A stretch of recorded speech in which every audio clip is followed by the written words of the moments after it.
up to day 2 or 3. Like, I've got another 97 days to go. Like, there's ups and downs, and like that's all a part of it. And like the way I look at it is, the more challenging things I do when I have struggles in my life, that's when it makes it easier. And I love doing endurance events and pushing myself to my absolute limits, because I know then when the tough times come, like I know I've had this stuff that I've gone through and I've pushed myself to my limits, that I'll know then that this stuff will be a lot easier. Do you struggle to look after your mental health and build resilience? In this episode, I chat with Charlie McGaw, an ultra-distance runner who shares his journey of using movement as a tool for mental well-being. Charlie discusses how running not only improves physical fitness, but also strengthens resilience and mental clarity. Charlie's currently running 50 kilometers a day alongside Jack Hanley, who's running 100 kilometers a day for 100 consecutive days to raise money for their charity, Miles for Smiles, a mental health charity with a unique focus on empowering change through movement and communication. Welcome to Move Your Mind, where we uncover why you are holding yourself back from getting the life you want and what to do about it. With the help from high-achieving guests and experts in behavioural science, personal development, and the health and wellness space. Join us if you're ready to move out of your own way toward your ideal self. I'm your host, Nick Brax, and I've been working in the health and wellness space for the last 15 years, helping people find direction and gain the courage to take control of their life. My mission is simple: to help you learn everything that I wish I knew, so you can become your ideal self. Lacking guidance, I spent the majority of my youth feeling lost and disempowered, which led to depression, anxiety, low self-esteem, and substance abuse. Looking back, I didn't have the vocabulary to communicate what I was experiencing.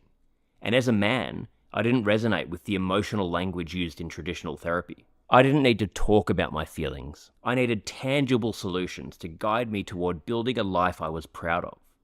If you can relate, then this podcast is for you. In this episode, we discuss how running helps to build resilience. If you're ready to take action and build a stronger mindset, then keep listening. Charlie, so nice to meet you, mate. So super excited to have you on the podcast. Oh, great, mate. It's an absolute honour coming on your podcast, mate. And I can't wait to share my story. And appreciate it, mate.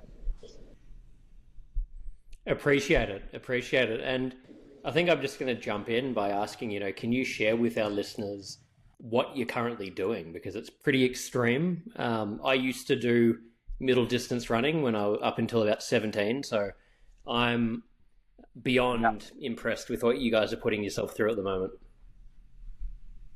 Yeah, so currently at the moment, we're doing a mental health run for our mental health organisation that we've created. It's called Miles for Smiles. And there's 4 co-founders, so myself, Jack, Peter, and Louis. And at the moment, we're undertaking our challenge of Jack's running 100 kilometers a day for 100 days, and I'm doing 50 kilometers a day for 100 consecutive days as well. And then Louis is also doing 42 marathons for 42 days with a different person every day when we get back to Melbourne. So we're currently up to day 20 today, and we're in Brisbane at the moment. So we started in Cairns and we made our way down here. We're spending 4 nights in Brisbane and then 3 nights around Gold Coast to get the media a bit involved and the community involved. And then, on our way to Sydney, we go for a week and then back around Melbourne, and we spend 50 days in Melbourne and around Melbourne just to obviously bring the community together and get as many people involved as possible. So it's going well. It's been a few tough days. Jack's had a bit going on. He was pretty crook at the start and then got heat stroke on day 1, which wasn't a great start, but I know, it's all part of it. And as a team, we're having fun, we're smashing it, and so it's going well, mate. So Amazing, mate, amazing.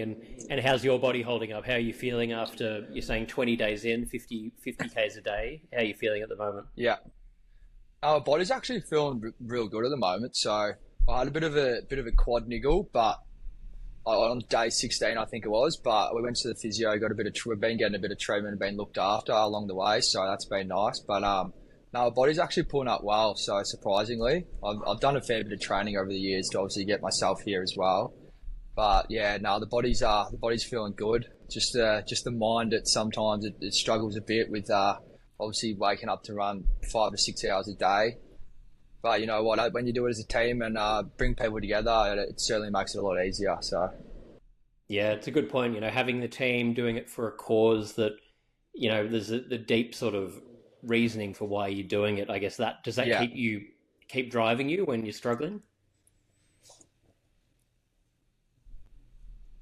yeah, for sure. So we obviously got a crew with us as well, and then we're very lucky with our crew. They're the most supportive people. I've got my dad who's been with us the whole time, and then my brother as well, who's doing all the film, the content, and then we've also got Louis who's running in the back half, but he's been amazing support the whole way, and then also Wally, who's Jack's mum's partner, who's been very supportive as well. So. And then, yeah, obviously the crew back in Melbourne, all our mates and the community we've already started up. So, yeah, it's amazing what you can do. And, yeah, bringing people together is what we love doing. So, yeah. It's incredible, mate. It's incredible. Incredibly example for people of, what, like you're saying, what you can do and how far you can push yourself. Like, so how did this all come about? How did the charity initially come about? And how did the idea to do this specific event, running the running event, how did that come about? So I still play footy, or I was playing footy up until this year, and I took half a year off. But so Jack, who's one of my good mates who I've grown up with, we went to school together, but we started living together at the start of last year. So he did 50 marathons for 50 kilometers a day, for 50 days last year, at the back end of last year. And I just saw that and got inspired by him doing that. And he was still working at the time as well. So, and that was, he raised money for our footy club called De La Salle out in Melbourne. So, and that's where it pretty much started from. And then we did a 100K at the start of last year before all this happened. So that's where me and him grew our friendship. We kind of have the same interests. And then, yeah, he led to doing the 50 kilometers a day for 50 days end of last year. And that's kind of what inspired me. And then, yeah, I found my love for running. And it's just something for me that's just, if you're having a bad day, you can just put your shoes on, go out and clear your mind. And it's just you out there. And yeah, it's just something that I've found over the years that's just a tool for me that certainly helps with my mental health. And then, yeah, so we came together, me and Jack, and we were like, what can we do next? So we decided to start up a mental health charity because that's what we love doing. We love helping people, inspire people through movement. And then, so Jack's uncle as well, actually I forgot to mention that before, he's actually riding 100 kilometers a day for 100 days as well. So he's been with us the whole way as well. So he's a massive support as well. He carries the basket with all the drinks and the speaker. So, and he's been a teacher for 30 years through schools. So he's come on board as well. And then Louis, one of our other mates as well, jumped on board and we thought, what could we do? We started up a bit of a run club and then led to us starting up this our charity, Miles for Smiles, and yeah, it's got us to here now. So yeah, and then this event is obviously something that we thought would kickstart off our organisation. So yeah, what better way would we think than do what we love doing, put mental health and running together, and then yeah, it's led to this. So hopefully it can get us off the ground. You're looking to make a change, to lose weight, to get toned, to gain self-confidence, all in just 24 minutes a day. Then go no further. You can check out the Move Your Mind community by going to nickbrax.start.page. Yeah, I'm sure it will, mate. It's incredible that you guys are doing that and going to that length to do it. Yeah. You were talking about the mental side with the running before. How do you push through those times? I know that can be pretty tough, and I can't even imagine having to back it up every day running for that kind of distance. When you're having those periods, if you're saying you're out there running for 6 hours or whatever it is, how do you mentally push through those periods when you're having the thoughts come in? What do you do then? Yeah, it's definitely, it's a great question. It's there's certainly times where you think like, what am I like? Early on, I was thinking like up to day 2 or 3, like I've got another 97 days to go. Like, how am I going to do this? But there's ups and downs, and like that's all a part of it. And like the way I look at it is, the more challenging things I do when I have struggles in my life, that's when it makes it easier. So I love doing endurance events and pushing myself to my absolute limits, because I know then when the tough times come, like I know I've had this stuff that I've gone through, and I've like pushed myself to my limits, that I'll know then that this stuff will be a lot easier. So that's something that drives me. And then I lost one of my friends committed suicide in 2019, I think it was. And at that point in my life, I wasn't really in a good space mentally and physically as well. I left school and I just didn't really know what I was doing. And then that happened, and it kind of just like flicked a switch in me that like I have to change something in my life. Like what I'm doing is obviously not working. And then, yeah, that's where I found my love for running and just movement. And now it's something that I've gathered over the years as a tool that works for me. So it's just as simple as getting out, going for a run, or going to the gym, or just catching up with a mate. And yeah, now I just know that it's what works for me. And some people think like it's like I need to sit still, like I'll go to work all day, then I'll go for a run. But it's like, that's just what works for me. So yeah. Yeah, mate, I love that story, and super inspiring, like, and, so sorry to hear about your friend. And I mean, it's, it's a topic that's hard to talk about, but we need to talk more about it. And especially, with men, with men, we don't talk about it enough, and you really don't know who might be suffering out there. So having these kind of conversations, doing what you're doing, I'm sure it's helping so many people, and yeah, we need to be talking about it.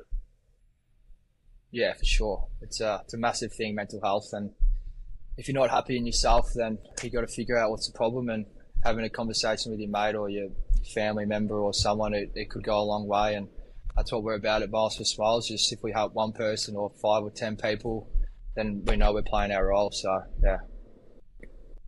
100%. And, I love what you're saying there. I resonate so much with, the movement for mental health. And a big part of what I'm doing with Move Your Mind is the same sort of thing, and for me, it's been similar. I came from a sporting background, and I had mental health issues, and exercise has by far been the biggest thing that's helped me. And I have to train every day, and such a believer in using exercise for mental well-being. How important do you think it is that might not have to be running 50 kilometers a day, but how important do you think exercise is for our mental health? No, for sure.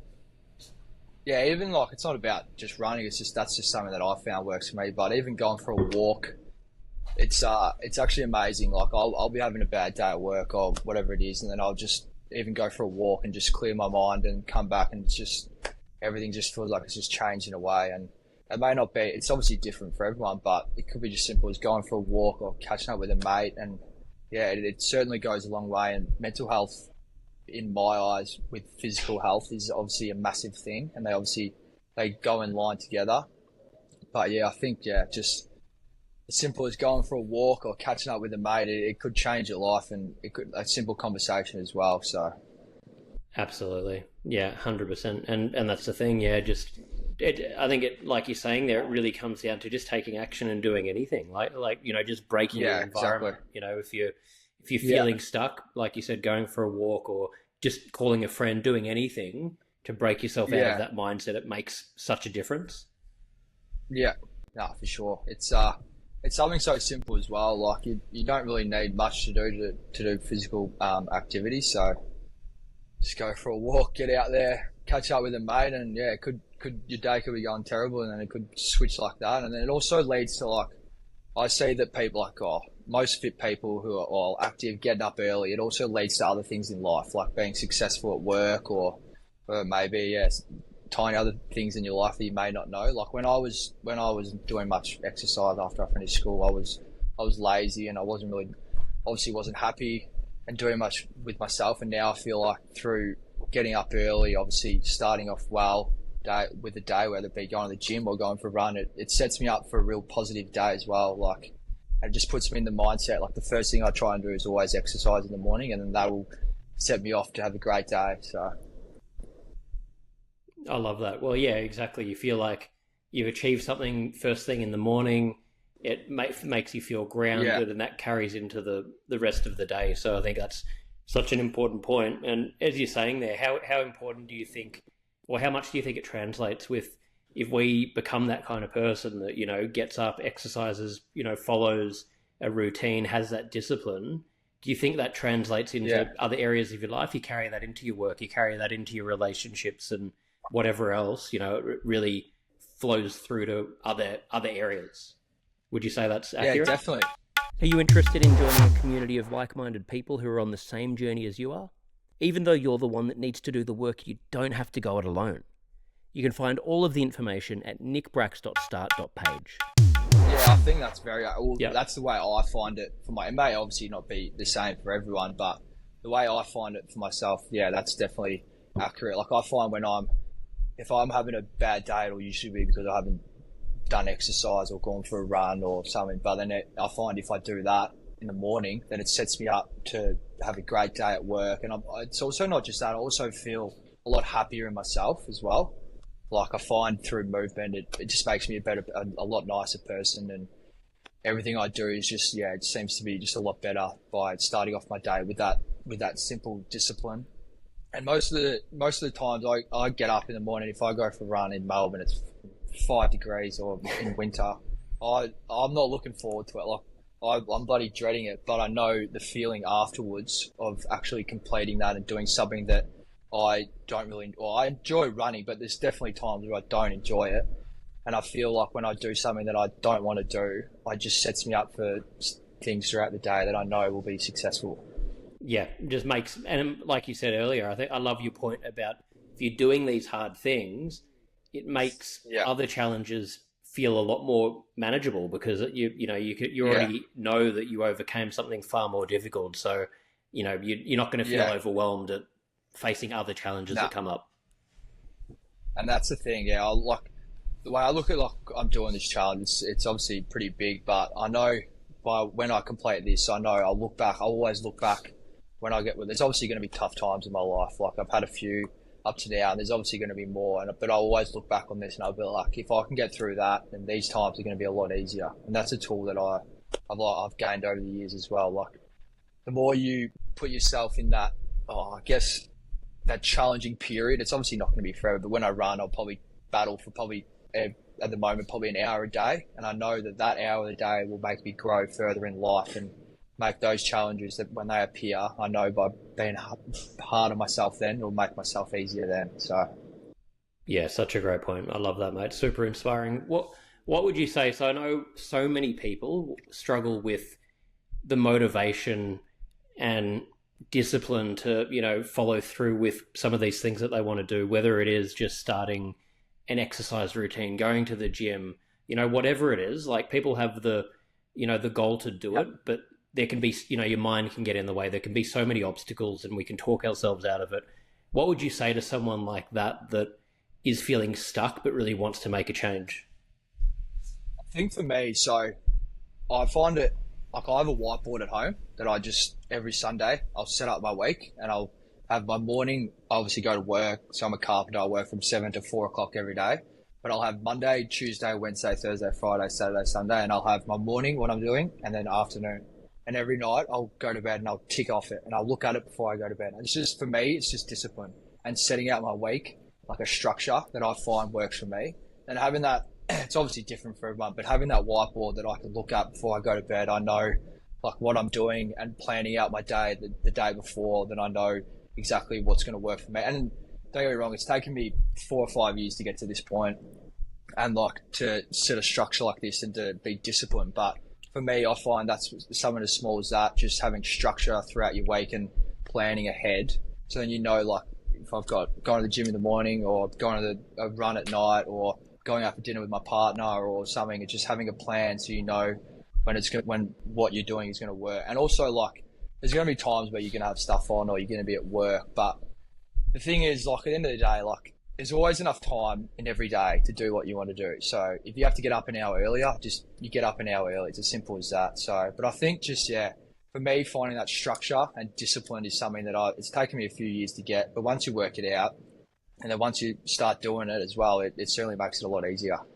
Yeah, exactly. And I think that's where overwhelm comes from when we don't make the plan for, we don't look ahead at what we're doing. We sort of just go, fly by the seat of our pants and let things happen. Yeah. And if you're not planning for things, it's crazy how much time we waste, just on social media, for example. Exactly right. The amount of time people can be looking at screens, you don't realize that could be going into all these productive things. Yeah, exactly. Like I'm not gonna lie. I see myself scrolling every now and then on social media, and I think like, what am I doing? But I guess you just got to try and get yourself out of that trap and just focus on the things you enjoy and not get stuck into that stuff. So 100%, mate. 100%. Well, portion of our audience are men, and obviously this podcast is centered around mental health, well-being. What would you say to anyone listening that, again, is feeling just stuck? They're feeling in a mental hole. They're depressed. They don't really know who to talk to, where to go. What would you say to someone in that position? What are some things they could do?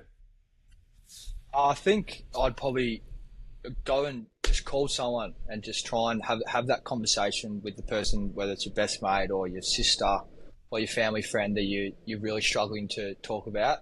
And I've been in that position when I was depressed in end of 2018. I found it hard, and I didn't want to speak to my parents because I was obviously scared and didn't want to see my mum upset.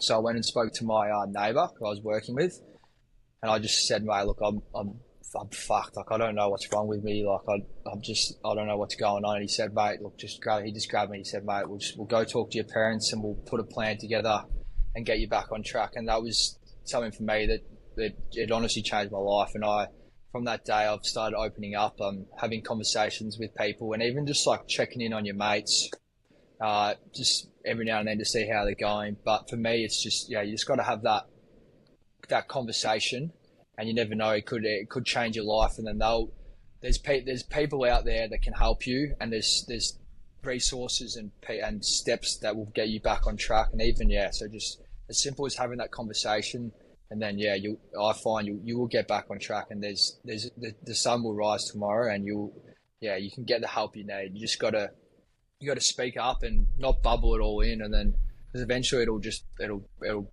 blow up. And then so just as simple as having that conversation is something that I see found that worked for me. Thank you for sharing, mate. I think it's a great answer, and that's the thing. It's just the longer you leave it, the worse it will get. So just making that first step, and like you said there, if anyone listening, is feeling like that, and you don't have anywhere to go, or you don't know where, you can literally go onto Google, type in free mental health helpline, and just call one of them up. And it's taking that first step, exactly. like your example there. You talk to your neighbour, that led to you then taking these other steps, and here you are now. Running your own mental health charity, running 50 kilometers a day. So it's like it's a pretty good example to show where you can go from being in that place. Yeah, no, for sure. And like for me, I've grown up like there's always people that, it's hard because the mindset I had growing up was you care so much about what people think as well. And that's why it's so hard, like having that conversation, because you're just scared what others are going to judge you. And like the reality is like, no one gives a fuck. Like you walk down the street and you think people watching you, but like no one's watching you. It's just like no one actually cares. Everyone just wants you to be happy. And like once you actually open that barrier and get to that point where you're like I don't give a fuck what this person thinks of me, and I just want to have this conversation, then the happier you will be. So yeah, I mean, there's such a freedom in that, and it's so true. Like people we're all too self-absorbed. We're all got too many things to worry about in our own lives. Like you said, to give a fuck about what someone else is doing or thinking. Like, no, like we don't have time. We barely have enough time to, attend to our own needs, let alone worry about what someone else is doing. So it is so refreshing to, change that mindset and just stop caring and be like, fuck it. If someone has a problem with me, that's their issue, not mine. As long as you're being a good person, it doesn't really matter. Hey guys, if you're enjoying this podcast, please click the subscribe button, leave a like or comment, share with your friends, and follow me on Instagram at NickBrax. I really appreciate your ongoing support. Exactly right, mate. As long as you're looking after yourself and being a great person, then good things will come. Exactly, mate. Well, we finish every episode with just 5 closing questions. These can be sort of quick answers, whatever comes up. Before I go into that, where can people go if they want to find out more about your charity, support what you're doing? We'll put all of this in the show notes, but where can they go? Yeah, so on our website, www.miles miles4smiles.com.au. Should be able to donate there or via my Instagram, just Charlie McGaw, MCGAW, and the ASF fundraiser link will be in my bio. And yeah, every donation is greatly appreciated. We're trying to raise 430 grand for the 43% of people who are affected by a mental health illness at some point in their life. So yeah, I think we're up to about 11 grand now. So we obviously still got a long way to go, but another 80 days. And then once we get back to Melbourne, I think once we get the community involved, and yeah, we'll hopefully get cracking with that. And yeah, so greatly appreciate if anyone could donate or sponsor or jump on board. And so far, thanks to everyone who has donated and sent messages of support. And yeah, so hopefully we can keep the train rolling. Amazing, mate. Well, again, we'll have that in the show notes. So anyone listening, make sure to go to the links and donate, support the cause, because it is it is such an important cause and amazing what you're doing. So, everyone listening, please donate. So we'll jump into these questions. The first one is, what's your best childhood memory that comes to mind for you? Best childhood memory? Probably when I probably won my first footy flag, I'd say. When I was in under 13s, I think it was, for East Melbourne. So I was pretty obviously into my footy, and then growing up, obviously sports, just everything as a kid. Grew up around with two brothers, and yeah, we pretty much just played footy in our backyard every day. And then I remember I think I lost 3 grand finals in a row, and then moved to a new club.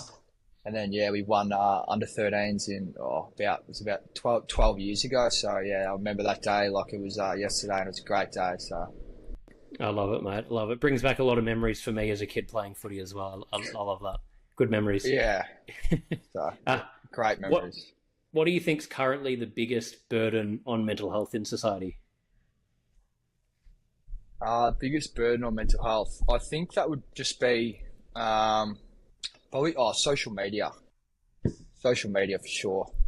I think everything stems from social media. You think, like, you see these people online, like all these influencers or whatever, and you think, like, you're obviously sitting at home, you see that, and you don't want to be like that, but like you see their like people's bodies or whatever it is, and you try and translate that to yourself, and then you think, like, what am I doing wrong? Yeah. And then you obviously get stuck in that trap of comparing and scrolling, and it's just, for me, social media is just something that just has a massive effect on mental health. And then also, like, people like fake accounts and stuff like that, it has a toll on people. And yeah, so I think social media is probably the biggest burden in my eyes. Yeah, I'd say probably 98% of the guests that come on here say social media, and it really is, comparison is just, like they say, the thief of joy, and we compare the worst parts of our lives to these, 0.1% of someone else's life, and it's just not accurate. Yeah. So it's so important to take note of. For sure. What's your personal definition of happiness? My personal definition of happiness, it's a great question. I think at the moment I think I'm still, my personal, at the moment, I reckon that changes every year, but I think as I'm getting older now and obviously getting a lot more mature, I'm still living my life like a full steam ahead. But I think as years go by, I think I obviously want to have a family, and I've got a great partner that I've been with for, I think, 8 months now. So I think eventually my happiness will be obviously have a family one day in a few years, or not in a few years, probably in a fair few years. And I think just, the way my parents have grown me up, I think I look at that and I just want to be like great parents like my parents are, and just have a very happy and successful family. And I think that's my dream of happiness. So great answer. I love that. If you could give one bit of advice to your 18-year-old self, what would that be? One bit of advice, I'd probably say just keep showing up, and the tough times will come, but the more challenging things and harder things you do, you'll seek the rewards. And the harder things you do, the easier life will get. Yeah, great answer. Well, final one, mate. What are you most proud of? What am I most proud of? I think I'm most proud of having recently started this mental health organisation, and being able to provide help and support for people who are going through their tough times and their own challenges. And because I've been there myself, and I know that these times they don't last forever, and there's help out there that you can get. And by myself and like our other three founders of Miles for Smiles, that's what our aim is to do. And our mission is to help and inspire other people through movement or whatever it may be, that you can get help out there. And mental health is a massive thing in this current society. And yeah, there's always ways and things to improve that. Amazing, mate. Well, thank you again for making the time. And again, anyone listening, please make sure to donate. Go and check out all the links in the show notes. And Charlie, so nice to meet you, mate. Good luck with the rest of it. I look forward to following your journey, and hopefully we can stay connected. I love what you're doing. For sure. Thanks, Nick. Thanks for having on me, mate. You're a good man. Thank you, Charlie McGaw, for joining me today and offering your insights. And thank you for listening.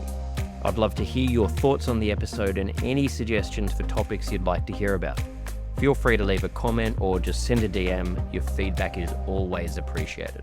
Please don't forget to click the subscribe button, leave a like or comment, share with your friends, and follow me on Instagram. It really makes a difference. Thank you so much.